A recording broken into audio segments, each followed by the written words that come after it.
Hey everybody, my name is Dustin Browder. I'm the game director on Heroes of the Storm, and I have a very special person with me here today. I am special indeed, Dustin. This is my second game casting. Oh, we just got done casting a Haunted Mines game that you may have seen elsewhere. That was my first cast. This is my second cast. And just to make sure that I don't get the hang of anything, we've changed the map. Absolutely. Why make it easy on you? So Sean will be running the camera for us here and managing what this game looks like. Our heroes are going to line up for us. These are all the game designers in our game design bullpen playing this game. We've got Uther, we've got Demon Hunter, we've got Falstad, we have another Demon Hunter, and finally back in base is Abathur. This is the blue team here. We've got some strong players in this team. Dave bringing in one of our balance designers. On the right-hand side of the map. Fly. Oh, he can totally fly. Wait, is this like Mutalisk fly, like fly around fly? He can, well, we've got a bunch of different... I think this is the version we can fly anywhere. We're also experimenting with a fly that's more like a teleport, where he leaps into the air, flies very quickly to a target area and lands. Let's quick look at the red team before this game gets going. We've got Raynor, we've got the Witch Doctor, we've got Nova in her special skin there, we've got Tyrael and Tassadar. Tassadar is a support hero, but honestly, most players have been playing him as an attack damage Tassadar, so we may see a ganking Tassadar here in this game. Well, okay, so I mean, before we even go into the map mechanics, I know that in other MOBA games, we have these sort of roles that have been established, just sort of because that's what the players have decided. Things like we have a jungler, a support, a carry. Here, there's like, you know, support, there's the commander, the siege, these types of things. Like, do you anticipate that to be sort of strict, or where, you know, people will be like, we want one support, one assassin, and that sort of thing? I think it may work out that way. We've certainly built the character's nice little block there, trying to save Uther. He's got a little bit of trouble, and Uther once again never dies. He walks away, which was a joke we had at BlizzCon many times, where Uther seems to be the unkillable support character. We do expect players will probably fall into some roles that certainly we have while playing. We've been designing the heroes kind of in that respect along some of these lines with siege, tank, or excuse me, I guess warrior is what we're calling it. A siege, a warrior class, a damage dealer, and a support being the general roles. But obviously with the talent system, you're a little bit freer to sort of configure your hero in a couple of different ways. And we're trying to introduce a lot more heroes going forward that break these molds. We really want to create these very strange hero types that really sort of push the game. Falstad here is an example of an early attempt at this as a flying hero. It was kind of successful for us, but not nearly as exciting as a character like Abathur. You can see that little blue thing that was over Falstad's head there for a second. That meant Abathur had infested Falstad, and watch for that as the game proceeds.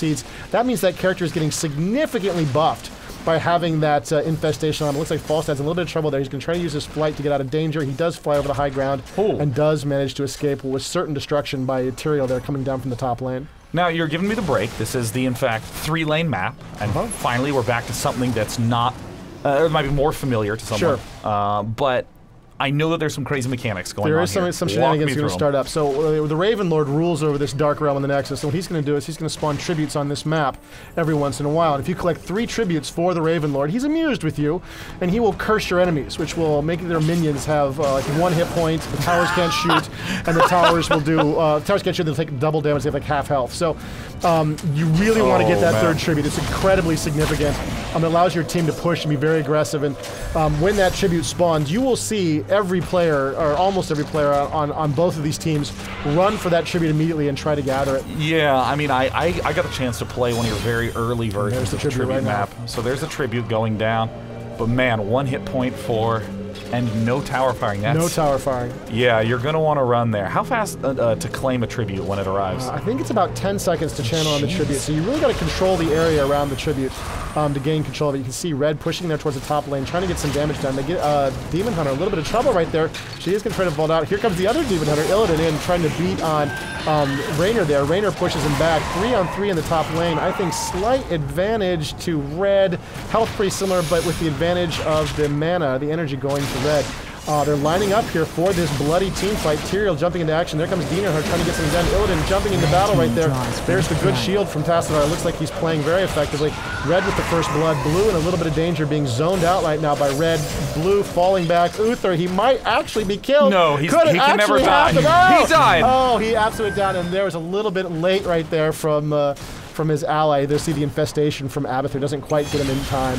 And Red grabs, commandingly I might add, the first tribute with 2 kills already in this game, and they are still even on levels, but Red looking very, very strong. So we're seeing a kind of unique way that things are being split up. I mean, most people have seen the formation like 1 in top, 1 in mid, 2 in the lane, and 1 in the jungle. But here we've been seeing a lot of 3 in mid at the start of the game. Because of the team leveling, because you just need coverage in each of the lanes to get experience points from that lane. You don't need to have a certain number of heroes there. You just need a hero. This means you're free to travel across the lanes as long as you got coverage across all 3 lanes. It also means that you're free to do 1-3-1 or 3-1-1 or whatever you want as long as you've got at least one guy in the lanes. We have seen teams try more aggressive strategies like all 5 mid early on. Yeah. But let me tell you, you got to get something done because you're going to fall behind in levels very quickly if you don't manage to do something very effectively. So it's not a standard strategy, and we haven't seen it work out for a while. I think generally keeping at least one person, there's Abathur right there. Is he infesting He right is, now? I don't know if he's infested anybody right now, but he is certainly in a position to do so. I think he might have been, yeah, with that effect around him. And looks like there's a lot of sneakiness going around here around this location. Nova trying to get in position. She's in a little bit of trouble right there. Illidan beating the heck out of her. Tyrael coming into support. And now it looks like Illidan's in trouble. He's got the infestation on him, which makes him a lot more effective. He's so beat up. Is I don't that know if he this can plus green health that we're seeing on there? The plus green health is from, looks like from, yeah, that was the plus green. Yeah, exactly. I'm sorry. That was the shield from that bonus. Illidan trying to push back, gain control. Nobody with a clear position. Blue getting zoned out a little bit there. Oh, a little bit of trouble there for Demon Hunter from Diablo. Uther getting the infestation. I'm trying to move into position. He's just taking a beating from Reyna there, getting not much done for it. Just getting pounded. Reyna just wasting a lot of bullets there on Uther, but he doesn't seem to mind. Oh, he's going to go up here and try to beat on Witch Doctor. That's really all he can accomplish as Red once again gathers a tribute. And it looks like Uther just sort of taking a beating there as he gets trapped so in position. Largely been just parked here down the south side. Yeah, he can't really fight. His attack damage is an absolute joke. He takes an absolute beating any battle. Even a crippled hero could totally get Abathur in a headlock and take him down. He really wants to be supporting teams. He can spawn these little mines that may be effective. You can see there's a little purple guy in the lane. That is a little locust spawned by Abathur, which helps him push. So Abathur wants to pick a lane, get into that lane and engage. He's actually buffing a minion there right now, trying to help this lane, protect this lane. So he's sort of sitting from afar, almost kind of like you would in an RTS, and just clicking. He does have a limited range, so it does matter where he chooses to stand. He has a deep tunnel ability, allows him to teleport to any location on the map. So sometimes you'll see Abathur leap out of his protective walls and go to grab a tribute or do something very aggressive. Very dangerous whenever he does this, because he can be so easily killed. But he wants to pick a lane. I generally prefer to be mid when I'm playing Abathur, but it shows you what I know. These players are way better than I am, and obviously at this point, Abathur's chosen the bottom position to really try to push that lane. Of course, he can quickly redeploy with that deep tunnel if he decides he doesn't like that position. Looks like a mercenary grab going on here for Red. They are going to grab these Siege Giants, and it's really going to help them out here in this lane. Well, now the tributes just spawned, and they're taking down the Siege Giants. Is this like just bad timing for Red? Did they know that the tributes would come down, or is this just random timing? I think the timing's a little off. They are very aware of the timings on these tributes. You know, they know what's going on with his position. So I think they wanted to get to that position. I think they wanted to get that done a little earlier than this. They're going to have to scramble to get back over here, and I think they're going to do so. I don't know. I think Illidan might get the grab before they can get into position, and he does. I think they would have preferred to get that third tribute grab instead of grabbing those Siege Giants. I think they're hoping to do a double threat there where they get the tribute and the Siege Giants are pushing at the same time, but they mistimed it by just a little bit. Well, it looks like in mid it's just tends to stay dense in mid, it seems like, so they can bounce back and support lanes, but we have 2 moving down to bottom to try to help push with these Giants. Yeah, they want to get something done with these Giants, and you're absolutely right, especially in this map with the random spawning of tributes. You really kind of want to stay in mid if you can, have a strong presence there so you can move quickly to support either jungle position. Abathur jumping in there trying to get done. Tyrael in a little bit of trouble there. I don't like Tyrael's positioning. Oh, he's almost gone down. He manages to get away. He gets to the healing well and manages to get alive. That was a bit of a miss by Blue. Blue really wanted to pick off a kill there on Tyrael. Both teams playing very careful in this game as they move forward. We usually see a higher kill total by level 10, but now with the heroic abilities coming online, I think you'll see a little bit more damage. There's the Hyperion coming in. They get trapped there in position, and down Falstad, almost going down. He gets the ultimate off, but he manages to get away. Oh my god, that shadow is glorious. I love that. Blasting away at everybody down them right now. And it looks like we have lost a hero. Raynor is down at this point, one of their tougher heroes, honestly. He is a range damage class, but his self-healing ability keeps him very, very in the game. The tribute gone largely unnoticed as this big battle went on down over those Siege Giants. It looks like everybody's going to gather. Abathur kind of alone up here with this tribute, not sure what to do. It looks like Witch Doctor is biding your time. Are these Abathur's traps right here? Those are the mines in position, and there's Demon Hunter with the Abathur buff, managed to get out. Abathur and Demon Hunter together against Witch Doctor could do very well. I don't know if they can hold the tribute. They need some more support. I hope Illidan comes up. Here comes Falstad with 2 heroes helping zone out. I think they might be able to do it. Abathur on Demon Hunter is going to chase away Witch Doctor, and it looks like Falstad's going to pick up that tribute. There goes the kill. He does get trapped, and you think he's going to get away. We got, it looks like... Falstad using his flight to sort of get around, and now another hero is dropped for blue. Now, in terms of scoring on the 3 tributes, does it reset the score? Is it first to 3, or well, first to 3 gets it, but you keep your 2, so it keeps you in the game. So the 2 are meaningful. This next tribute's going to be huge, but the one after that is going to be huge as well, because you really want to make sure you don't give the enemy that advantage. They really want to try to pick off Illidan right there, but they're not going to quite manage. A lot of damage being done to Tassar when he steps on those mines. Really great placement by Abathur. Down in the middle lane, it looks like these guys might want to think about getting something done. They're going to try to pick off Uther. I don't know why they bothered. That's not going to happen. Even with 3 heroes beating on him, Uther's going to manage to skate back. Oh, there's the triple tap. That might get it done. Oh, and it hits the gate instead. That's right. It does get blocked by buildings, enemy heroes. My favorite abilities in the game, because you can get to a position where block it. It is guaranteed damage if you don't block Nova's triple tap. They're pushing pretty hard in this middle position here. I think they're hoping for that next tribute grab, and if they can take off these towers and this gate, that tribute will be incredibly painful. It might push all the way in. There's a great use of the Hyperion as it comes down into position. God, I can't get over that shadow. So, I mean, Red is pushing in mid and has completely abandoned any sort of hold down in the south position, and obviously Blue's trying to answer with limited heroes in mid. Sort of talk me through the choice to push there in mid. Is it because they're convinced that they're going to be able to get an advantage on the next tribute? I think they wanted that tribute, and they wanted to get in a position where they could really maximize the benefit. The tribute only lasts for a certain period of time. The curse is short range, so taking off that first town is exciting, but it's not as great as taking off, you know, that second town. So they'd love to be in a position where they can take the first and the second. Tassar coming to interrupt. He manages to interrupt. Absolutely great. I think it looks like a big team fight is developing up here in this top position. Everybody's sort of dancing around. Oh no, Red's out of position completely. I'm totally lying. And there's the absolute grab. They get the tribute. The curse has happened. Red now in a little bit of trouble. Oh my gosh. Blue manages to get the grab, and they're pushing back in. Look how...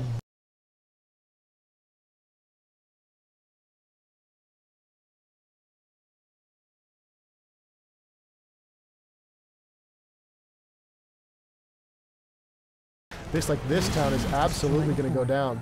Oh my gosh! So it looks like the minions alone just broke top lane. They will absolutely trash it. If the position isn't very damaged, it can sometimes wear them out because you know they just don't have quite the DPS. But if you can sometimes drop 2 towns in this position with this early grab. And it looks like we're down a hero on both positions. Falstad a little bit of danger there. There goes Illidan leaping in. You were not prepared. He strikes at Witch Doctor. But it looks like Witch Doctor was prepared with a lot of help there.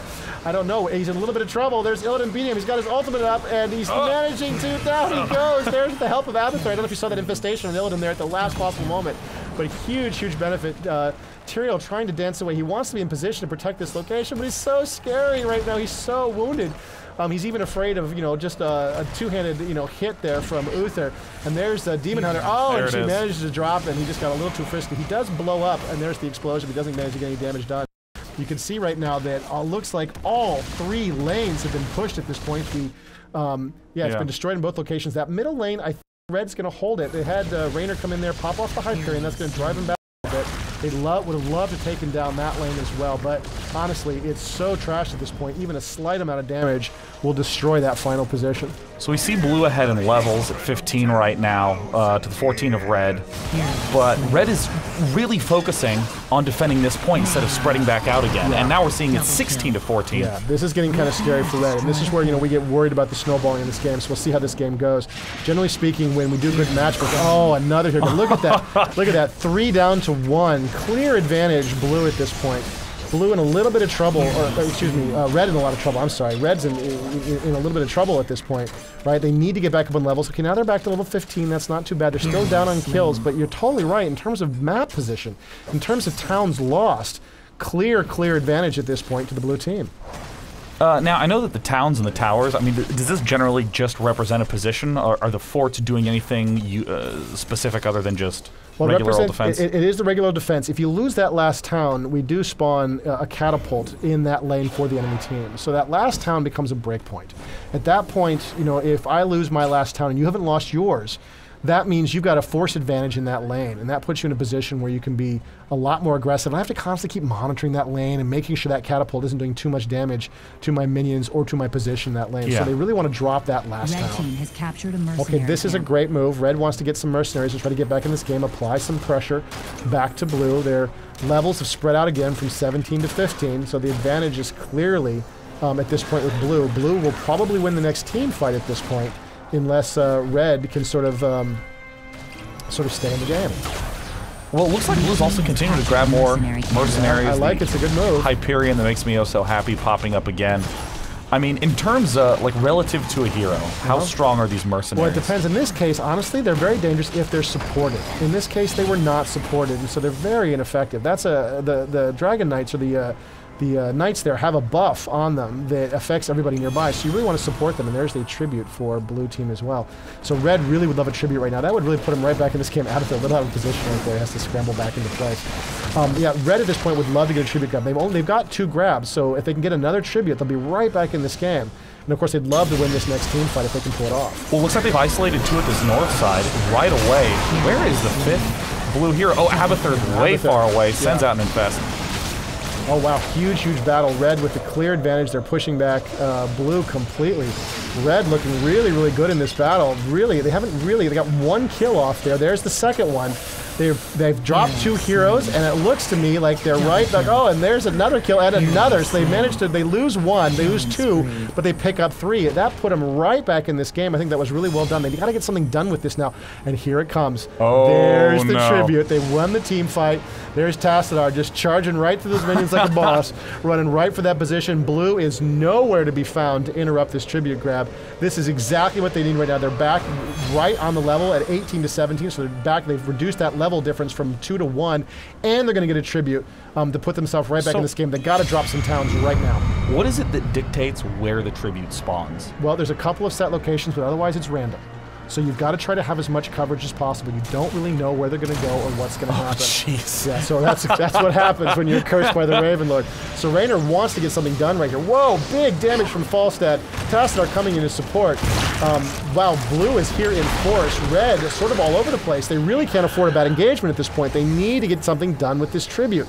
This is vital to their effort going forward, and they're going to get bogged down, it looks like, in another massive team fight in the middle location, which is great for Blue. Blue is holding off, protecting their towns by forcing an engagement. Falstad trying to get something done, moves into a very bad position, manages to get out of there. Tyrael in a little bit of danger right here, but that's where he wants to be, at the center of the action as the warrior of the group. Here comes Nova and Raynor moving forward. Tyrael pretty beat up from that previous encounter. He's going to dance into the bushes right now, and I think he's going to barely get away. Oh. Wow, wonderfully done. Down goes Falstad, it looks like. And Raynor in a little bit of trouble. Wow, big fight. And there comes Illidan charging into battle. It seems like they've just turned it right back around with this last series of fights. Yeah, they've done very well in this engagement at this point. And it's not clear to me at this point who's going to come out on top. It looks like the kills are going to be fairly even coming out of this battle, but it looks like Red taking more of the damage and forcing back. Oh, there goes another hero. Great move by Illidan using the support of Abathur as well as his abilities to move and engage. Wow, so they had the tribute. They had it, and look what they got done. I don't see a single town down at this point. I mean, yeah, the paint's been scratched off, you know, they're a little bit beat up. This town's certainly a bit of a mess, but they got nothing done with that tribute. They were in such great position. I really thought they had the chance to come back from that. They'd even up the levels pretty closely. Only 1 level down. That's not that big a deal at this point in the game. The big critical point of levels is at level 20 when the Storm's powers comes online. So if Blue manages to get to Storms before Red, which it looks like they will at this point, that's going to be a big advantage for them because all of those abilities are extremely powerful. They give you splash, you can regenerate from death, all kinds of really cool stuff. There's Abathur there on Illidan, so you can try to beat down this tower. Blue really feeling a little frisky here. I don't really know if I like this position. This could be the mistake that Red needs to capitalize on to get back in this game. I mean, it seems like if you wanted to do a huge push in mid when you're at 2 tributes, that's a good way to gain control. But here it's just a 0-0. They're just being a little greedy. I don't like this position. I think they're going to lose a hero for it, and they do. Wow, big moves. And they were spread out a little bit too, not doing really well in terms of that. They didn't have anything in support. I think it would have gone instead for a mercenary grab at that point. Instead, they got a little bit greedy, and they lost somebody. As a result, they've lost now 2 heroes are down as a result of this position. Wow, so that's great for Red. They're right back in, you know, if they can now do something with this. You know, they're down a hero. Blue is down 2. There's Abathur just hanging out. So technically, you know, in terms of board position right now, Blue's really only got 2 heroes up. They've got Falstad and Illidan, right? I like that card game language. They have board control. Right, exactly. Playing too much Hearthstone. Playing too much Hearthstone. Way too much Hearthstone. It's not map control anymore. Yeah, it's board control. Board control. I guess, you know, which... are they going to play mind control? What's this priest going to do? Is it going to be a flame strike? What's going to happen? Well, we're going to top deck a tribute now. Yeah, exactly. So, I mean, in this position, we're starting to see a lot more disorganization on the map. I mean, it's a very natural sort of evolution when all the towers begin to fall. So, actually, a question I was having is about Abathur. Right now, he's he is sitting here. But tell me about where his screen is at. Like, where is he he'll be watching every other hero on the map, and he'll be spawning his mines wherever he possibly can. There is a limited range on what he can accomplish, but he is going to be looking over a large section of the map, and he rarely watches himself. As Abathur, you almost never see your own character. You're almost always watching everyone else, trying to decide where you can go, who you can help, how can you be the most effective member of your team to support them with your command abilities. Oh, this is very clever. They're going to completely sacrifice the tribute. They know it's not a critical tribute. That it doesn't really matter who gets this particular tribute. They're gambling on the game ending before that tribute comes into play. So they're going for this Grave Golem. I like this move a lot. It's very sneaky. Red completely fixated the tribute. Oh, we got a tribute. We're so lucky. Blue never came. They've got to suspect something, of course. And of course, now that the Golem is popped, they know exactly what's going on. Let's see what the response to this is going to be. It looks like they want to move in support of their own troops. Oh, they're going for their own Grave Golem down at the bottom. There's a mirrored Grave Golem down in that bottom left position. So their response is, oh, you want a Grave Golem? We've got one of these too, and we're going to support it with Giants. So the really interesting question is, what are they going to do after? They're going to grab it, they're going to port home, and they're going to force a big battle here around the core. They've got to protect this position. Let's see what happens with their Golem, and of course it's a bit of a base race right now. But it's 19 versus 20, so we're going to get to see some of those storm abilities. The storm powers are incredibly critical. This is huge. Blue with the big advantage. They're right at the core. They've got the storm powers. Red scrambling to intercept at this point. The Golem beating on the core. They're going to have to devote some heroes to engaging with the Golem, while at the same time battling out. Blue with dropping heroes. Red running back to their base to heal up. Absolutely vital. Red is contained inside their base, while Blue beats on the core. Red coming out with their heals in position. The Golem pretty beat up, but he's still banging away on that core. Red dropped. Absolutely, Raynor goes down. Oh, I don't know. This is looking really scary right now. Blue in great position. The core is almost down. I don't think they can possibly hold him off at this point. And there goes the victory to Blue. Absolutely well done. I thought Red had a chance to get back into it, but they did not pull it off. A bloody, bloody win for the Blue team. That was pretty cool to see when they just sacked the tribute and went straight for the Golem and drilled in. It's just like you said, that level 20 is a breakpoint. I mean, now they just hit level 21. In terms of being able to hold that fight as Red, if they're level 20, how much do their chances go up holding that off? Some of the abilities are just, ability to respawn my character from death. So, and right now that happens on map. Currently we're changing it to happen back in base. So it may not have as much impact on the immediate moment. But some of the, ability power abilities, the damage was, they're pretty significant. So I don't know if we like that balance ultimately or not. We've been discussing that quite a lot. It's kind of fun to have that breakpoint. It means the leveling suddenly really matters again. While, after you get your heroic ability at level 10, that's obviously something when the leveling really matters.